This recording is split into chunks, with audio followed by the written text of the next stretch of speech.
मुस्लिम league नून की नायब सदर मरियम नवाज ने पंजाब असम्बली में हंगामा राय की शदीद अल्फाज में मजम्मत की है। अपने ट्वीट में मरियम नवाज ने लिखा है कि इस गुंडागर्द और सड़क छाप पीटीआई का जड़ से खात्मा हर पाकिस्तान का अवलीन फर्ज है। गे कल्चर किस तरह भी मुल्क और कौम के लिए अच्छा नहीं बल्कि तबाही है। इसका फौरी सद्देबाप और खात्मा जरूरी है। पंजाब के अवाम उनके चेहरे पहचान लें।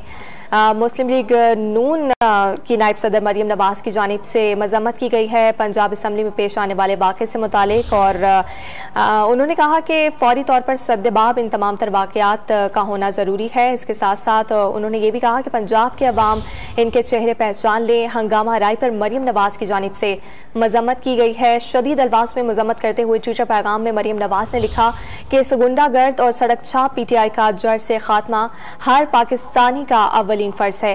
ये कल्चर किसी तरह भी मुल्क और कौम के लिए अच्छा नहीं बल्कि तबाही है। इसका फौरी सद्देबाप और खात्मा जरूरी है। पंजाब के अवाम इन